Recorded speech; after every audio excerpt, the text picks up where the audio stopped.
이사야서 34장은 심판의 메시지고 또 반면에 35장은 하나님께서 예비하신 거룩한 길 혹은 구원의 길, 하나님의 구원에 대해서 다루고 있습니다. 각각 34장과 35장에 나누어서 기록되어 있지만 심판의 날과 구원의 날은 같은 날입니다. 그래서 같은 날에 이 심판과 구원이 동시에 일어날 것에 대해서 이야기합니다. 심판이 없이는 구원이 없고 또 구원이 없이는 또 심판도 없는 것입니다. 동시에 다 일어나는 것들인데요. 오늘 특별히 34장은 심판에 대해서 이야기합니다. 특별히 열국에 대한 심판을 에돔에 빗대어서 설명하고 있습니다. 에돔이 어떤 나라입니까? 그 야곱의 형제인 에서의 후손들입니다. 어찌 보면 이들이 왜 하나님의 백성에서 그 하나님의 백성에서 멀어져 간 에돔 족속이 되었을까? 우리가 거슬러서 창세기의 사건을 보면 에서가 그 에돔의 조상이었던 에서가 하나님의 귀한 복을 차버렸다라고 하는 것을 우리가 여러 사건을 통해서도 기억하게 될 것입니다.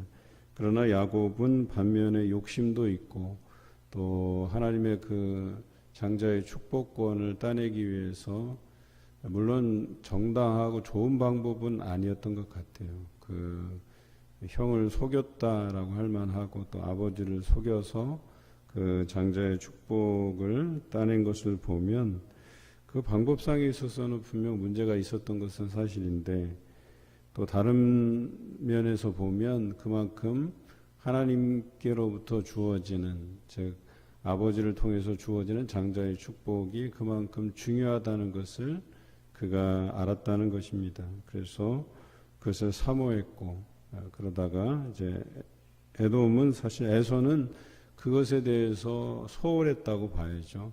그러니까 하나님께로부터 주어지는 것들에 대한 소홀함 때문에 결과적으로 하나님에게서 멀어지게 되었다라고 하는 것입니다.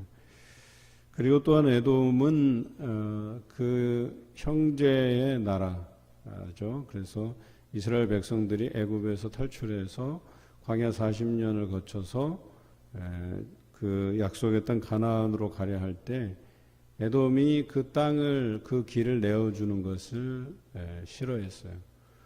여러 가지 이유가 있겠죠. 또 자기들이 생각하기에는 이 야곱 족속, 즉 야곱의 후손들 그 12지파들이 가나안으로 가기 전에 자기 땅을 점령할까 두려웠던 마음들도 있었을 거예요. 그래서 에돔의 그 길을 열어주면 지름길이 되는데 그들이 길을 열어주지 않아서 우리가 볼 때 지도를 볼 때 더 우측으로 더 나가서 에돔을 변방으로 돌아서 올라가는 모습들을 보게 됩니다.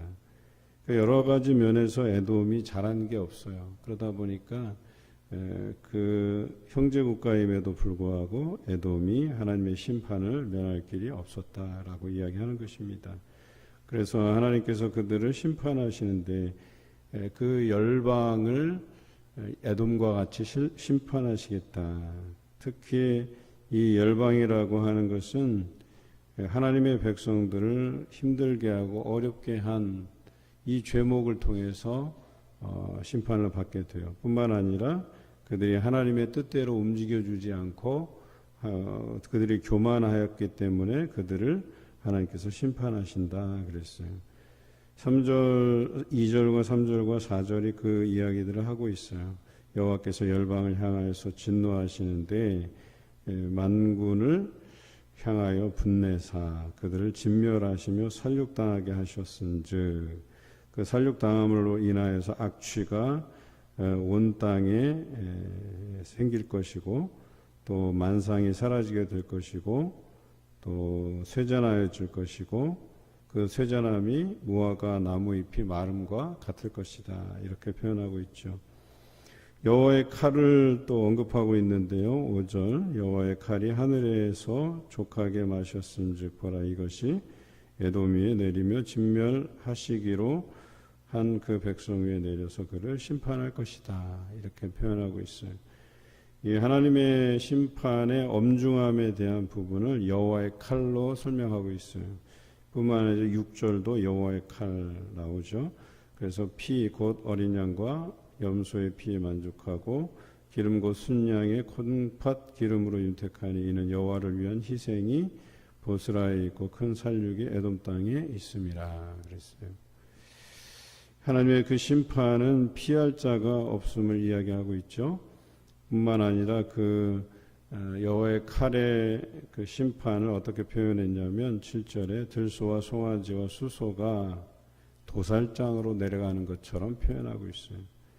여러분 도살장에서 살아나오는 짐승이 없잖아요. 다 죽임을 당하는 거잖아요. 마찬가지로 하나님께서 그들을 멸하시겠다. 그런데 그 멸한 것으로 어때요? 땅이 피를 취하고 흙이 기름으로 윤택하리라. 얼마나 그 대상, 심판의 대상이 못났으면 그저 땅과 그 흙의 거름같이 사용된다. 이런 표현이에요. 그냥 땅과 그 흙이 기름진 것을 위해서 그들을 희생시켜서 땅과 흙을 기름지게 만드시겠다. 이렇게 표현한 것이죠. 8절 이것은 여호와께서 보복하시는 날이요 시온의 송사를 위하여 신원하시는 해라. 신원은 구원이고 앞에 보복과는 상반된 개념이죠. 그러니까 앞에서 7절까지 언급된 것이 에돔을 심판하시는데 그 에돔을 심판하심 같이 열방을 심판하시겠다는 이야기고 35장의 내용에서는 시온의 송사를 위하여 신원하시는 그런 구원의 메시지가 등장할 것에 대해서 이야기하죠. 여기서도 중요한 게 날의 개념입니다. 날. 이 이사야서에서 중요한 개념 두 가지 꼭 기억하시라고 제가 말씀드렸습니다. 날의 개념, 여호와의 날의 개념, 또 하나는 남은 자 사상이라 그랬어요.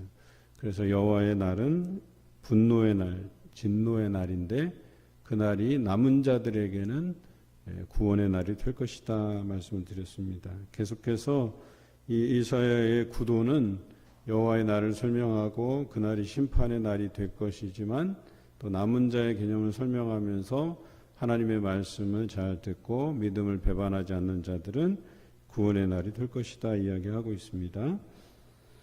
10절에 보면 낮에나 밤에나 꺼지지 아니하고 그 연기가 끊임없이 떠오를 것이며 세세에 황무하며 그리로 지날 자가 영영이 없겠다 그랬어요. 또 앞에 9절에 보면 유황, 불붙는 역청에 대해서 이야기하죠. 그러니까 불로 심판하시겠다 이런 표현이죠. 특별히 창세기에 보면 우리가 물로 심판하심에 대한 이야기가 나오잖아요. 그런데 다시는 물로 심판하지 않으시겠다고 약속하셨잖아요. 그러면 남은 것은 우리가 늘 물과 함께 엮어서 생각하는 게 불이잖아요. 그래서 불로 심판하시겠다. 그리고 지옥에 대한 표현들을 불로 표현하고 있잖아요. 그래서 앞으로 심판은 불이다라고 하는 것이죠.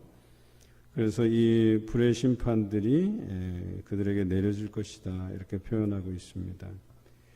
그리고 거기에는 그 심판이 지나간 자리에는 결과적으로 당하새, 고슴도치, 부엉이, 까마귀, 또 엉겅퀴, 승냥이, 타조, 들짐승, 순염소, 올빼미 이런 동물들의 처소가 될 것이다. 거기에는 사람들이 사라지고 또 나라를 다스릴 만한 방백들도 이 땅에 다시 있지 않겠다. 이렇게 표현하고 있죠.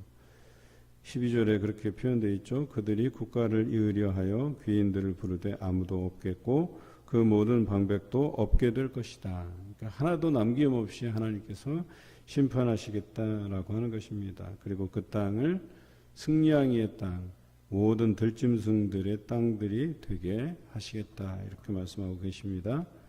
이게 앞의 말씀과 굉장히 연관이 있어요. 7절에 보면 그 들소, 송아지, 수소가 도살장에 끌려가게 되고 그 피로 또 그 기름으로 땅과 흙을 기름지게 하시겠다. 이것과 같은 뜻이에요. 여기 안에 사는 백성들, 방백들, 귀인들 다 심판하시고 그 땅을 승냥이들과 들짐승들의 땅이 되게 하시겠다라는 표현과 같은 표현입니다.